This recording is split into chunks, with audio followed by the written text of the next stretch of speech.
All right, let's dive into a process that's happening inside our bodies all the time.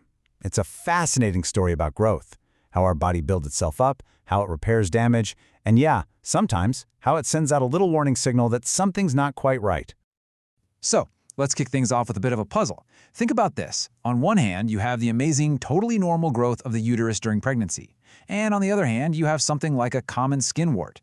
I mean, they seem like they're from completely different worlds, right? What could possibly connect those two? Well, the answer is a single, really powerful biological process, hyperplasia. It's a big word, but the idea is pretty simple. It's just an increase in the number of cells.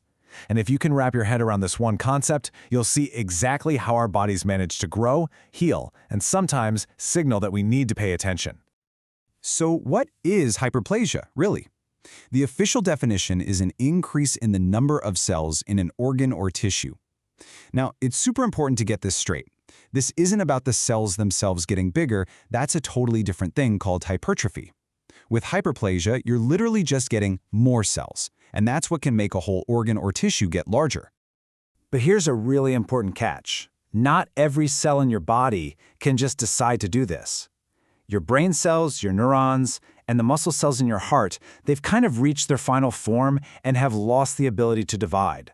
So no matter what, they cannot undergo hyperplasia. It's just a fundamental rule of how these super specialized cells work. So you can almost think of hyperplasia as having two different personalities. It's not just one thing. It can be a completely normal, healthy response, or it can be a sign that something abnormal is going on. Let's take a closer look at these two phases of cell growth. We can basically split it into two types. First, you've got physiological hyperplasia. Think of this as your body's planned, totally normal growth program. It's triggered by regular things, like hormones during pregnancy. It's controlled and it's necessary. Then you have the other side of the coin, pathological hyperplasia. This is the abnormal side, and it's often kicked off by too many hormones or a viral infection, like that papillomavirus that causes warts. Okay, so we get the what and the why, but how does the body actually pull this off? How does it decide, okay, time to make more cells?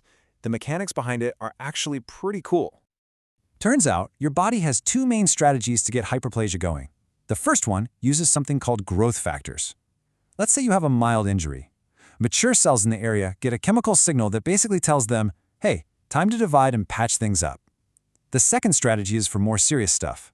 After a severe injury, the body calls in the reserves, tissue stem cells. These guys can multiply and create brand new cells to regenerate whatever was damaged. All right, enough with the theory. Let's look at some common real-world examples you'd see in medicine. This is where you can really see how hyperplasia directly affects our health. First up, we've got endometrial hyperplasia. This is a classic example of that pathological or abnormal type of hyperplasia. It happens in the lining of the uterus, which is called the endometrium. So what's going on here? Well, it's usually a hormone thing. Specifically, way too much estrogen without enough of another hormone, progesterone, to balance it out. This extra estrogen just keeps telling the cells to divide, making the uterine lining thicker. This can lead to symptoms like abnormal bleeding. And if it's not managed, it can actually increase the risk of endometrial cancer down the line. Next, let's talk about something incredibly common in men, especially as they get older: benign prostatic hyperplasia, or BPH for short. In this case, hyperplasia causes the prostate gland to get bigger. And because of where the prostate is located, this growth starts to put pressure on the urethra. You can probably guess what that leads to. All those well-known urinary symptoms, a weak stream, and, yep, having to get up multiple times a night. It's a perfect example of how just an increase in cell number can mess with an organ's function. And for our last example, let's circle all the way back to where we started, the skin. Epidermal hyperplasia is just a fancy way of saying the outer layer of your skin is getting thicker. This happens when your main skin cells, these things called keratinocytes, start multiplying way too much. Now, this could be a reaction to some kind of chronic irritation, like what you see in psoriasis, or it can be triggered by a virus, which brings us right back to the common wart, caused by, you guessed it, the papillomavirus. So, after going through the mechanics and all these real-world examples, what's the one big idea you should walk away with? What's the bottom line here? It's really this. Hyperplasia is a fundamental tool that your body uses for growth and for healing. Sometimes it's used for something constructive and totally normal, like during pregnancy.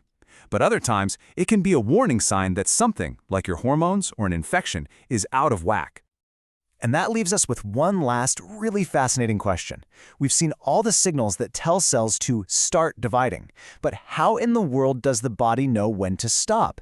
That control system, that ability to hit the brakes, well, that's the key difference between controlled growth and the scary, uncontrolled growth we see in cancer. But that's a story for another time. Thanks for joining me.